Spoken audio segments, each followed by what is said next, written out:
We are every time following this. Sadashiva-samarambham Shankaracharya-madhyamam Asmadacharya-paryantam Vande Guru-paramparam. Om Gurur-brahma Gurur-vishnu Gurur-devo Maheshwaraha Gurur-sakshat Parabrahma Tasmai Shri Guruve Namaha. Gurave Namaha. Aniket, please, we will start today with your story of Bhasmasura. So good morning, everyone. I am going to tell about the good afternoon, everyone. I am going to tell about the story of Bhasmasura. So Bhasmasura, one day he was very angry. He was a very powerful person, and he was so foolish. One day he was wandering the jungle. He was thinking that how can I be the most powerful person? Then the Narayan was wandering the jungle. Narad was Bhasmasura thought the Narad knows everything, every question answer. Bhasmasura asked Narad that how can I become the most powerful? Then Narad told, pray to Lord Shiva and ask Vardhan. After that, Bhasmasura prayed to the Lord Shiva. Lord, after many days, years went, and Lord Shiva came and asked, what do you want? Bhasmasura told, can you make me Amar? Amar means that a person who never dies. Then the Lord Shiva told, no, it is the rule, I can't make you Amar. Something else. Then the Bhasmasura told, whoever I will touch with the right hand in their head, there will be in the ashes. Then Shiva God gave the Vardhan, and after that Bhasmasura wanted to try this. So he went and on the Lord Shiva head.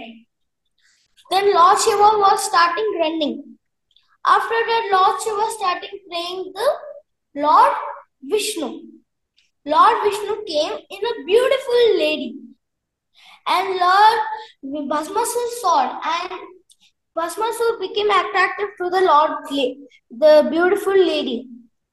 And the beautiful lady told, I'm a dancer. If you want to marry me, then you should also dance. The Bhasmasura told, I can do anything. Then the beautiful lady was dancing, and by dancing she touched the head. Bhasmasura forgot, and he also touched the head again. And when the Bhasmasura touched the head, he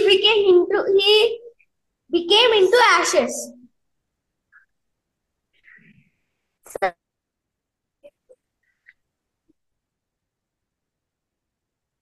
Done? Yes, sir. Okay, thank you very much. Thank you. Very good story. What does the story tell us, children? That whatever you want, you will get. But Lord will always keep this cycle of birth and death, which cannot be changed. So if you, yeah. Thought the Lord Shiva that before giving, we should think before giving the Vardhan. Yes. So Lord Shiva is a Bholenath. That's why he's called Bholenath. Means he is very innocent. Whoever praises him and he will give blessings without thinking. That's why it's called Bholenath. Okay, let us go revise to the last, what 5 verses we did. Pragna's verse, we saw that this practices of celibacy and renouncing worldly pleasures is done by all the people who worship this Vedas and this Lord. And this is what is the goal of everyone. We were discussing about what is the goal of human life. So human life, there is divided into many goals. Like if you go to your school, you have many timetables, many books, but there will be something which is very, very important. Maybe someone likes only maths, solving algebra. So all these goals are limited because, for example, if you become a doctor or an engineer, there is a degree which you get. So the goal is limited. Whatever you can take, any field you can take. Even PhD also, there may be one PhD, two PhD, three PhD, but it is limited. But the only goal which God wants to take us is moksha. So for Bhasmasura also, if you would have asked moksha, he would have got it. But he wanted to limit himself to getting others' death, or by keeping hand, they can die, because he wants to become big. Again, the becoming big in the material world is not important. So the Lord says, I will explain it briefly. And in next verse, what was described is Sarva Dwaranim Sanyamya, means you have to take all the control of all the senses. Dwara means your eyes, ears, nose, touch, all this Dwara. So one such, and then only you can start meditating. Without control of the Indriyas, Karma Indriyas, you cannot control the mind, Jnana Indriya.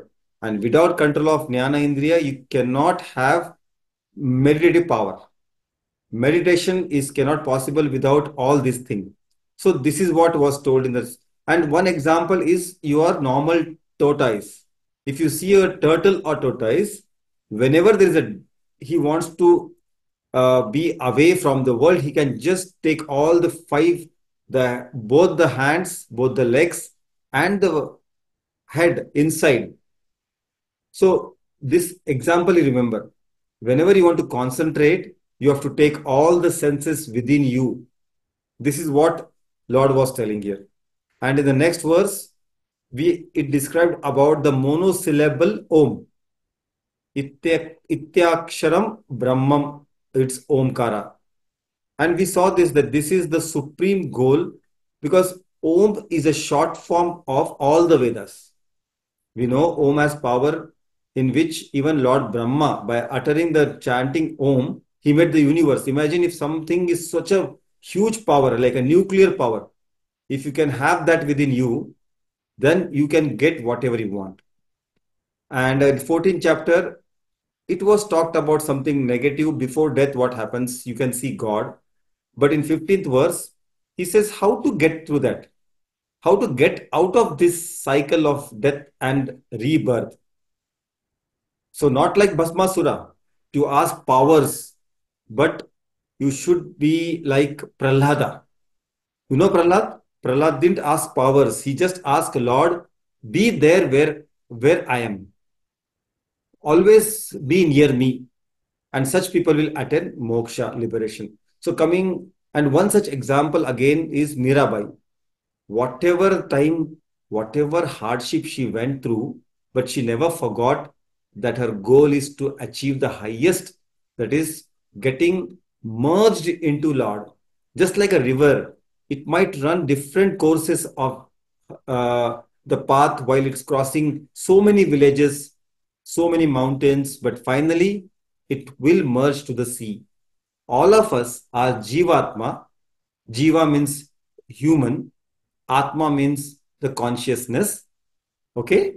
Just like moon borrows the sunlight. Okay? Same way, we should remember we have borrowed consciousness from God, and finally it will be taken back. So nothing is lost. E is equal to mc square. In this universe, nothing creates, nothing dissolves. It just transforms from one part to another.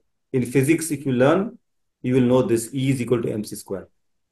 Now, with that understanding of last five verses, we'll move. But before that, we'll take this beautiful story of such a, like Prahlada, like you young people, those who understand, such a beautiful story where he understood the consciousness, the Lord is very near and he prayed to it.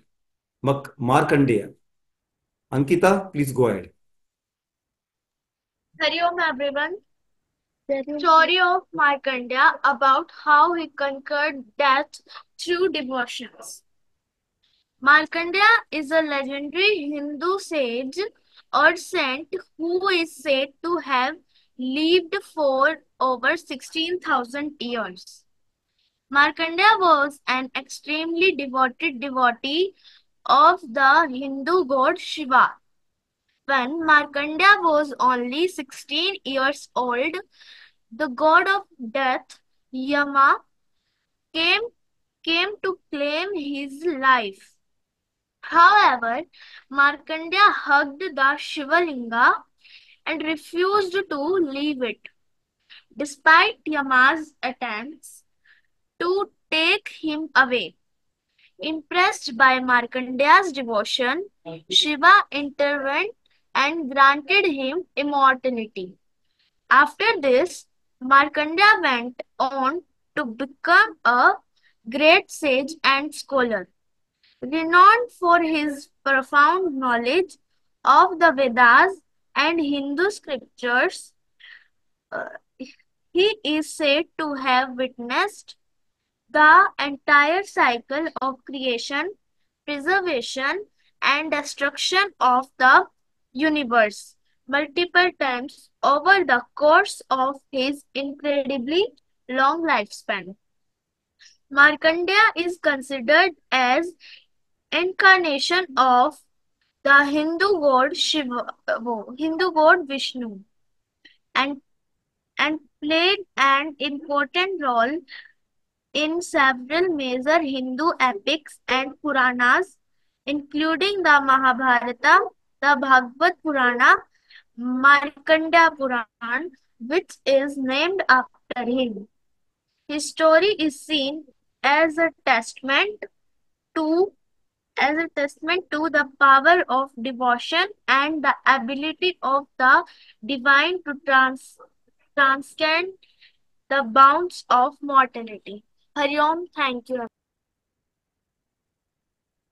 Good, very nice. So Markandeya represents one of you, one of the students who was so determined and devoted towards Lord Shiva. And Shiva, as we learned, Bholenath. When he came to know at a very younger age, his mother is crying because he had a bane that he will die before 16th age of 16. But with his true devotion, dedication, and his readiness for understanding Bhagwan, he got a boon that he will live forever, for a longer time. So, children, with all the blessings of Lord Shiva, we can get achieve that what we want. And in your age, we want to get good grades, but your dedication is very important. Your devotion toward your work is important. Okay, let's go to 8.16. Sorry, 8.16 is your, yeah, 8.16 verse by, I think, Pragnya, is it right?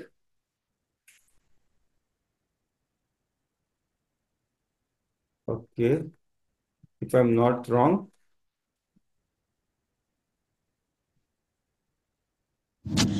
Namaste everyone. I'll be presenting the 8.16 verse and I hope you all like it. Chanting of the verse goes as follows. Brahma bhuvana loka. This unteya punarjanma na vidyate. The literal meaning of the verse goes as follows. In all the worlds of this material creation, up to the highest abode of Brahma, you will be subject to rebirth, O Arjun. But on attaining my abode, O son of Kunti, there is no further rebirth. So in this word, Sri Krishna tells us about the different realms or the lokas of our universe. So in our scriptures, they have mentioned the various different lokas which we are not able to see with our naked eye. So where we are living right now is Divya Loka, or basically the earth.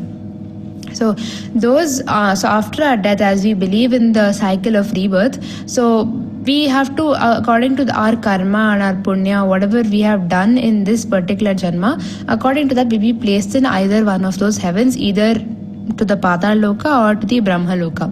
So what Krishna tries to say is, even if you have done the most punya you could do in one janma and you go to the Brahma Loka, the highest lokas, that also is temporary. You can't, it is not permanent that you have attained complete moksha, you have assimilated. That is not possible at Brahma Loka. There's an even higher level that you need to achieve. So he says that despite attaining these other heavens, like these extra heavens, no being remains there permanently. The ultimate goal for achieving the permanent moksha is to attain Ishvara or to assimilate with Ishvara. So only those who reach the supreme state of realization and unite with Ishvara, become one with Ishvara and deem themselves as a part of Ishvara, only they are free from the cycle of rebirth and they attain the complete moksha. Now, the first half of the shloka refers to the seekers who diligently practice karma yoga and they worship Ishvara with sincerity. So, seeing how much bhakti and how much dedication you have to sit and devote your time to the Ishvara every single day, your assimilation with Ishvara is based upon that. So there, whatever they do, the karma they do, the good karma they do, the punya they do, is all directly proportional to the purity and dedication of their deeds. So as much as the sattvic nature in you, that closer you are to being one with the Ishvara. So among these heavenly realms, a rare few achieve the highest possible heaven, the abode of Lord Brahma. So in this, in again, as repeated before, in here also the Brahma Loka is not, when you go to the Brahma Loka, your existence there is not permanent. You will eventually, because some or the other bad karma or a mistake you would have committed, and you have to come back to the earth in a punarjanma and then finish that.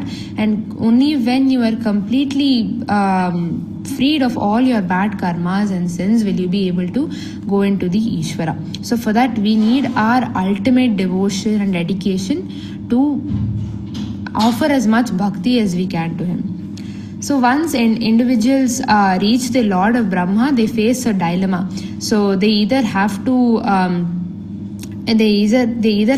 completely focus, devoting all their bhakti to becoming one with the Ishvara, and that is one single path. And there's one other path where you want to be more materialistic. Oh wow, I've already attained the Brahma Lokam, is the highest realm. This is already the highest spiritual level I can be. Why do I have to put in more effort, or I can live happily in this realm itself? That is when your materialistic nature is shown. So even if you've committed everything good in the Divya Loka or where you're born on earth, when this mentality still exists within you, you will be again given a punarjanma, and you have to completely get rid of that mentality before you can actually attain or become one in Ishvara. So as I said, on the other hand, if they aspire for liberation from the sensory pleasures, that time that is called as the karma mukti. So all your actions are purified and your bhakti is absolutely exceptional. You don't have any more desires or anything attaching you to the material world. That is when your complete freedom is given from the cycle of rebirth and you assimilate into Ishvara. I hope you all understand this verse. Dhanyavadam and Hari Om. Excellent. I think Pragnya could not join today, but she explained it so well. So children, it's very simple. Have you known about going to space? How the Mars mission India successfully done? Do you know? Even though Mars was very far, people have gone to moon many times. But Mars means you have to change 1 to 3rd orbit you have to go. Do you know how it was done? Any idea? No, they went around the earth for a Yes. long time. They Yes. circled around the earth for, I think, 9 times Yeah. or something, So, and they launched it. yeah, the circle around the earth you can consider as the birth and death cycle. But to go beyond it, you have to hit the tangent on the earth. So you have to drop things. You have to drop the load of the weight of the spaceship. In the life also, if you drop the materialistic weight, like I want this, I want to get this, I want to accumulate things. It will not let you go out of the orbit of life and death. So the beautiful slide she showed here, you see, rebirth, life, death, rebirth. Consider this as an orbit which is circulating around Earth, samsara. If you can detach from this, you can somehow detach by what? By dedicating your work, your life towards Lord, then that spaceship will be directed to higher orbit. And the higher orbit is nothing but going nearer to Lord Himself. And that is moksha. So I understand this is difficult for children of very young age. But I will tell you an example. See, if there was one story with my friend, it happened. He was standing in front of Chennai. I don't know how many of you know Chennai metro station, Chennai railway station, oldest Madras railway station. And there is a opposite to railway station, there is Madras Medical College, just opposite. But the first time my friend approached and he doesn't know how to go to that Madras Medical College, he doesn't know, he did not see it. So rickshaw driver, he asked, "Oh, can you take me to Madras Medical College?" You know what rickshaw driver did? Like Brahma, he took him right, left, he took 150 kilometers and brought exactly where he was and say, "This is Madras Medical College." So, children, you are already human birth. Your goal is to get moksha, which is in this birth. Would you like to go to all that kilometers of Brahma loka? We will see in the next verse. What is Brahma loka? How many years? That is many, many thousands of years you have to live. And again, what you achieve is moksha only. So we have straight standing in front of the Madras Medical College. Better go straight. That is the wisest decision rather than someone takes you around, around, around and come back to the same place. So this is what is understanding of how to achieve the highest with short, maybe a straight cut, not shortcut. We'll see in the next verse 8.17 by Moksh. Moksh himself will be talking about Moksh. Okay, go ahead, Moksh. Hari Om all. सहस्रयुगपर्यन्तमा सहस्र सहस्रयुगपर्यन्तमः रयदहानो विदुः प्रयात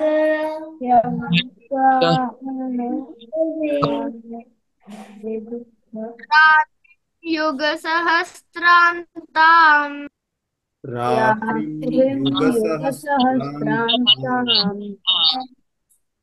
ते अहोरात्रविदो जना ते अहोरात्रविदो जनाः those people who are conversant with day and night know the day Brahma to be lasting to be 1000 Chaturyogas and the night to be lasting up to another 1000 Chaturyogas. Sir, next page. In this verse, Lord Krishna tells about the lifespan of Brahma, creator. Lord Krishna tells that Brahma is also bounded by time.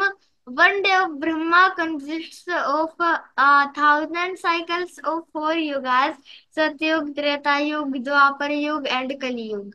Also, one night consists of the same time period. These 4 yugas makes one Mahayug, about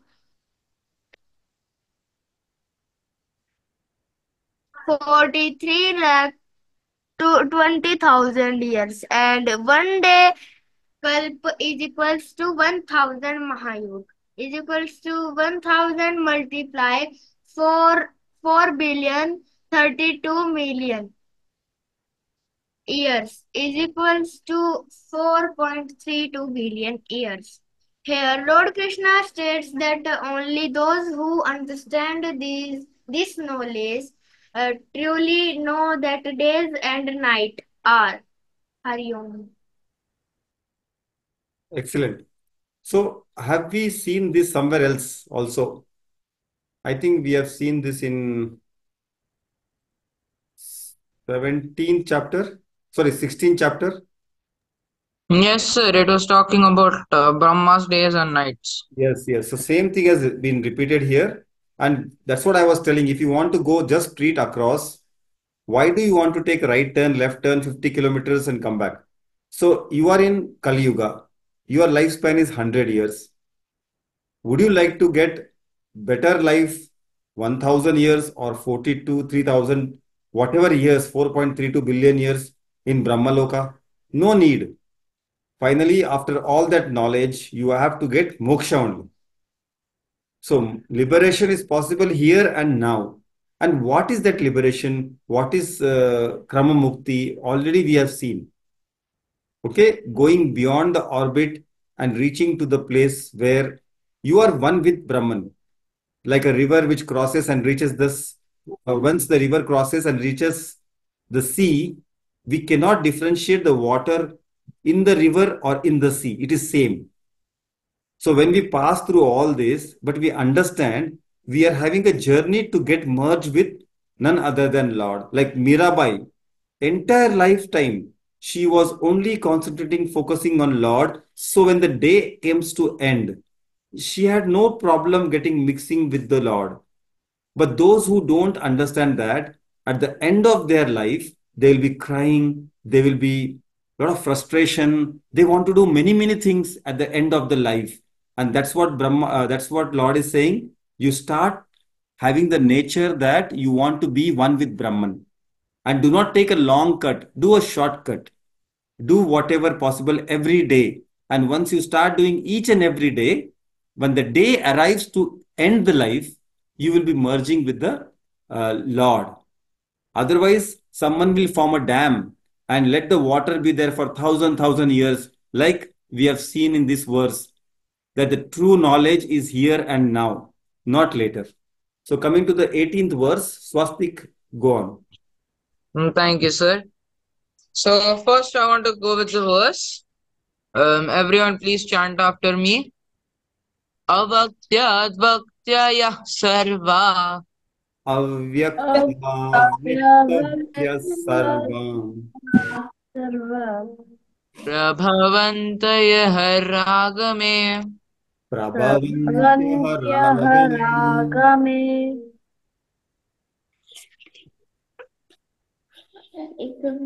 ratragame praliyante.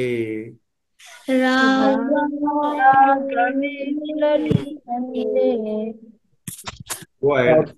Divavyakta Sanyake. Tatraivavyaktasanyate. So the literal meaning of this verse is that at the advent of Brahma's day, all living beings emanate from the unmanifest source, and at the fall of his night, all embodied bodies turn back into the unmanifest force. Now, this verse, as it speaks, talks about what happens throughout Brahma's days. So, as we know, as from the last verse, each day for Brahma is approximately 4.32 billion years each. That is 4,320,000,000 years. As per the geological age of the Earth, it is somewhere near that at around 4.5 billion, if we have overestimated or underestimated, showing that our end is surely arriving in the form of Kalki.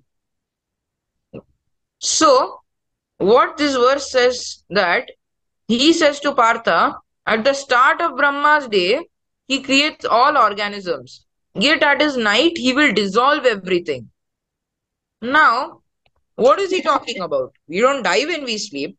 Otherwise, we would be able to relate to this. We would be gone at that time, and so we won't remember anything. Now, here we are not talking about our days, but in the form of Brahma's days and nights.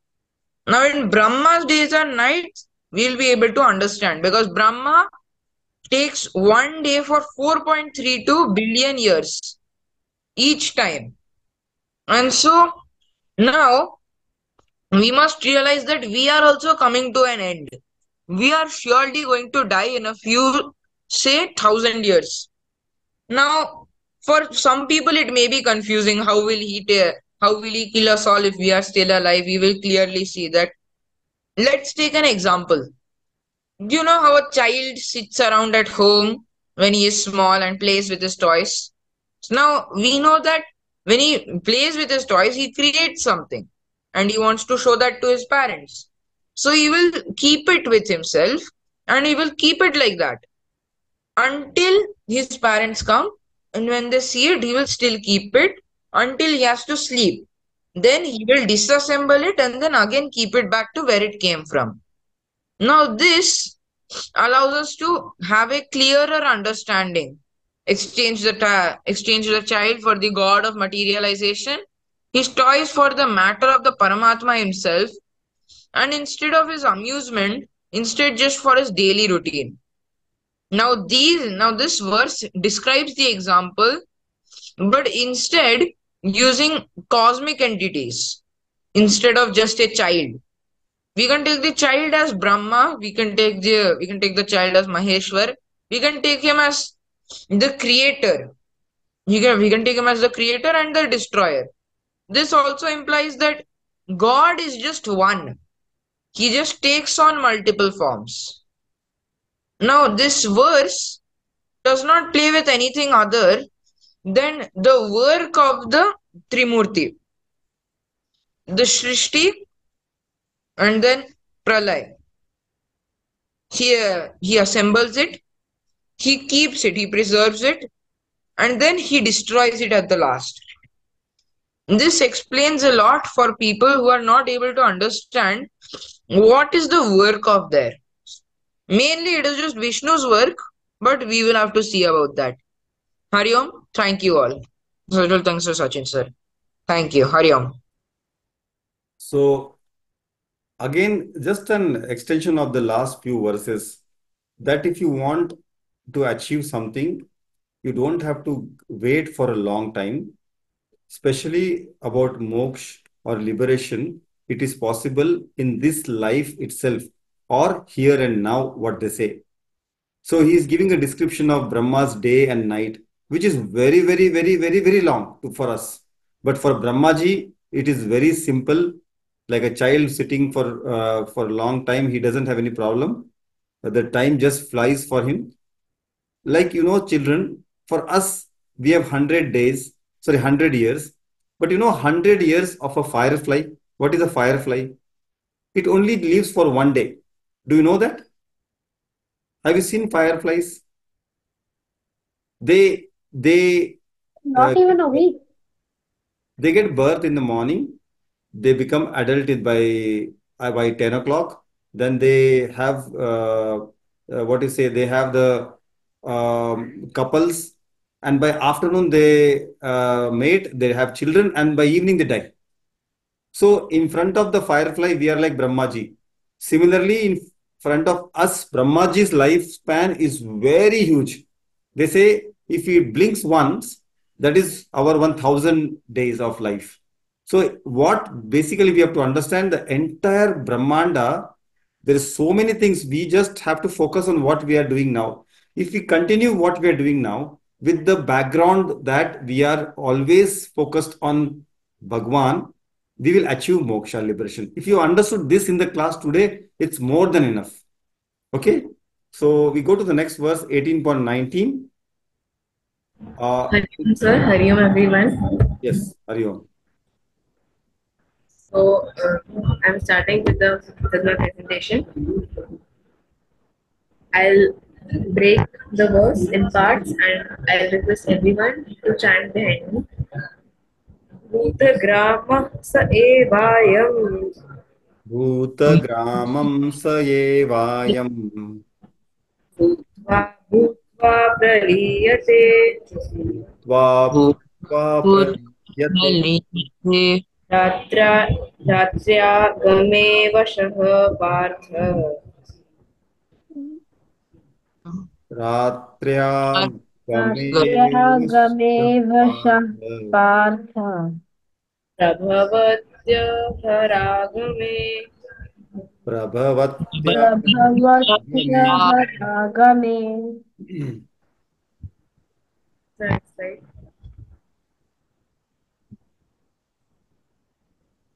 The meaning of the verse is multitudes of beings repeatedly take birth with the advent of Brahma's day and are reabsorbed on the arrival of the cosmic night to manifest again automatically on the advent of the next cosmic day. So, in this verse, Krishna explains us about the nights and days of Brahma. He tells us that the combined four yugas is a Divya Yuga. Such 71 Divya Yugas constitute one Manu. Such 14 Manus constitute the day of Brahma, which is a Kalpa. He also tells us that in these 14 Manus, when Brahma is awake, our souls are not in the hibernated mode. They are agile at this time. As soon as one Brahma day ends, all the souls go in hibernation for one Kalpa, one day of Brahma, or we can say 14 Manus in the Garbhodakshay Sagar with Garbhodakshay Vishnu. So, as we can see, that at the bottommost layer of our universe, it's the Garbhodakshay ocean. One day of Brahma is approximately 4.32 billion human years. But this cycle is not like our body's cycle, in which for 100 years we own it and then it is destroyed. This cycle is different because in this cycle, the Atma is not destroyed, it emerges into Garbhodakshaya Vishnu and re emerges when the next Brahma day or the cosmic day starts. We can also compare this Vedic cosmology to Albert Einstein's special theory of relativity, according to which space and time are related and time is not same for everyone in the universe. Like for Brahma, one day is equal to 4.32 human billion years, but for one human, but for humans, one human day is equals to 1 upon 4.32 multiplied by 365 days. So next slide. Dhanyavadam.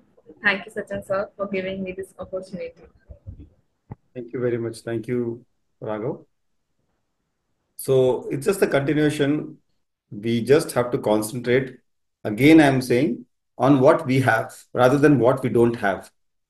Or we want to have like Brahma Loka by creating a lot of punya. In the next janma, we go to Brahma Loka. This slide shows that if you are here, Bhuva Loka, there are 6 up and 7 down.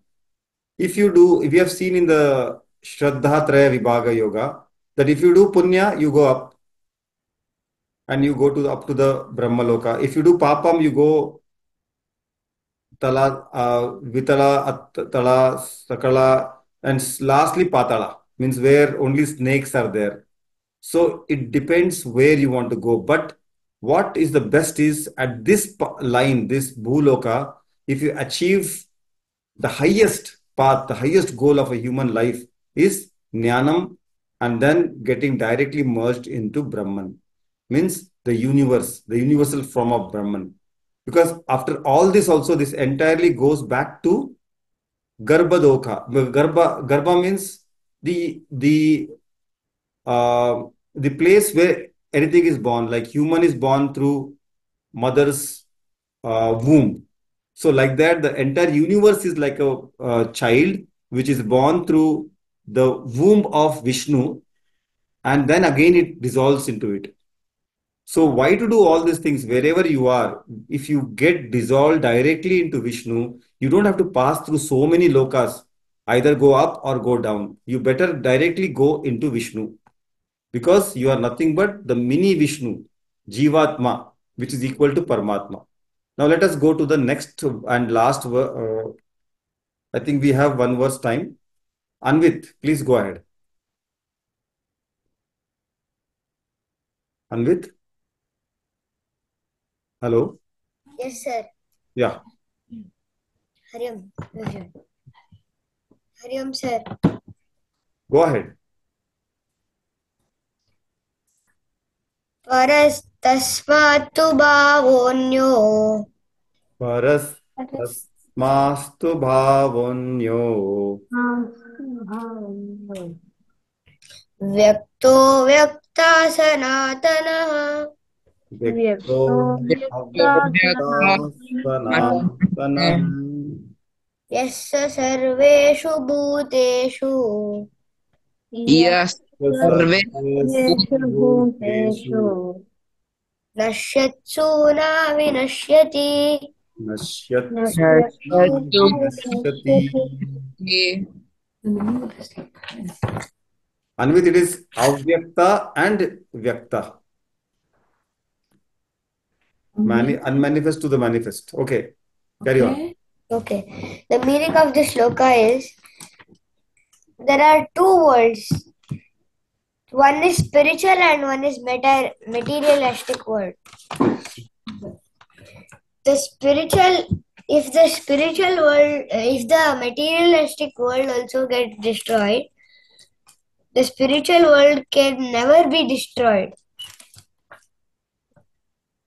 Go ahead.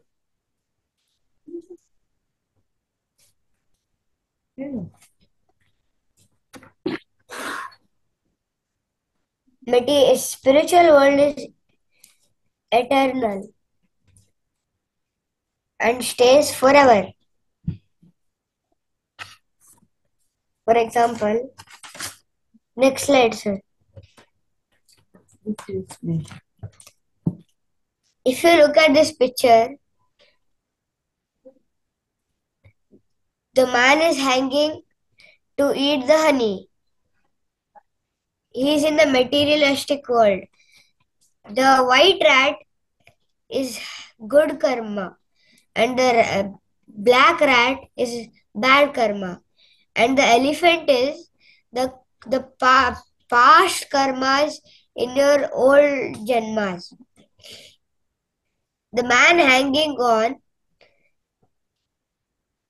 the tree, he came to eat the honeycomb.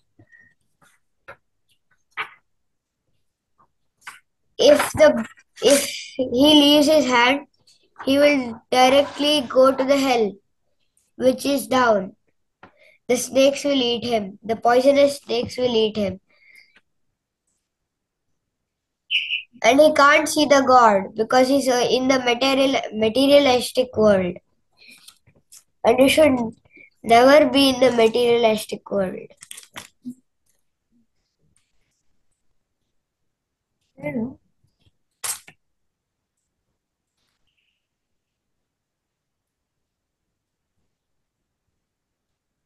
Is it done?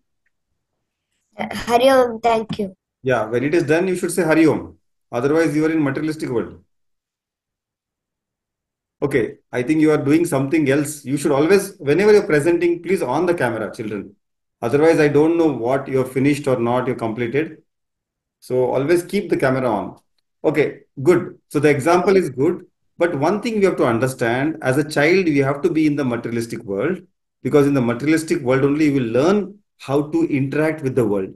But while doing that, you should not miss this hand of God. God is giving you support. Please take it. That is what I think Anvit said everything correctly, except he missed that why do you want to hang on this karma phala? You do your work. If you get honey, okay. If you don't get, okay. But to avoid the hell, always stay connected to God. He's giving the hand to you. Please accept it. Be in the materialistic world, yet be out of it by doing all the puja, archana, and whatever you work for God. This is the meaning of the verse. With that, I think we take one more verse. Atit, you are ready with your verse? Yes, sir. Yeah, go ahead. Yes, sir. Namaste. I would like you all to repeat after me. Sir, can I leave? Because tomorrow I have English exam. Okay. Avyaktoksara stamahuh paramam gatim. Now, can you break it like Sir, actually, this first line is not breakable. It should be chanted in one go. Okay, then, okay. Can you again repeat? Then we can chant. Yes, sir. Avyaktoksara ityuktastamahuh paramam gatim. Avyakto Sharan Yukta Sharat Tamam Paramam Gatim. यं प्राप्य यं प्राप्य न निवर्तन्ते यं प्राप्य न निवर्तन्ते Vivartante. तद्धाम परमं मम तद्धाम So next slide. So the translation of this verse is that an unmanifest dimension is the supreme goal, and upon reaching it, one never returns to this mortal world that is my supreme abode. So to understand this meaning, we have to first understand something that the spiritual realm has a divine sky called the Paravyom. In that Paravyom, all the different forms of God have their eternal abodes, and those eternal abodes are called lokas. The Supreme Lord resides in his various divine forms in these lokas along with his eternal associates. So I'll give a few examples. The next slide. So Sri Krishna lives in the abode called Golok, and Saket Lok is the abode of Lord Rama, Vaikunt Lok is the abode of Lord Vishnu, Shiv Lok is the abode of Lord Shiv, Devi Lok is the abode of the Divine Mother Durga, and many more. So these divine forms are nothing different from the Supreme Lord. They are all the divine forms of the same one God, that is Vishnu. So there are many devotees. So any of the devotee may worship any of these different forms of God and strive to attain them. Once a person is God realized, their soul will reach the divine lok of that form of the God and remain there forever. So let us take an example. So next slide. Next slide. So let us take an example of a tree. When we see a tree, we see leaves, trunks, and all. So the leaves, they grow, change color, and eventually fall off. The trunk of the tree, however, remains more constant and provides the support for the leaves. So in this analogy, the leaves represent the physical body and mind, which are like us, and are temporary and change over time. The trunk represents the imperishable self, that is Atma, which remains constant and supports the temporary aspects of life. So next slide. So in this verse, the Sri Krishna highlights that the ultimate reality or the supreme absolute, which is Brahman, is eternal and beyond the physical realm. It is not subject to decay or destruction, unlike the temporary physical body and mind. The verse also emphasizes the distinction between the imperishable essence of the self, Atman, and the perishable physical aspects. Thank you, everyone, and thank you, Sachin sir, for giving me this opportunity. Excellent, excellent. So that is very well explained. That whenever next time you see a tree, see that there are leaves which can shed, which can grow. That is like our body, which can take new forms. And the supporting tree trunk is the Atman. And that just supports. Okay, it nourishes, but depending upon what karmas you did in the past. So all this is temporary, but what is the permanent is the root. The root here would be the supreme consciousness, which is not seen to us, but we know that the tree stands tall because of the roots which are deeper into the soil. So whenever you see the tree tomorrow, when you are in daylight, please remember this verse that whatever you see is temporary and whatever is unseen, that support you, Lord, is permanent. So always be rooted, that's what they say. And children, once you are rooted to your culture, you will get all the growth, you will flourish, you will bear fruits, and you will be known all over the world. So with that, we come to the end of the class and we chant our mantra. Om Purnamada Purnamidam Purnat Purnamudachyate Purnasya Purnamadaya Purnamevavashishyate. Om Shanti Shanti Shanti.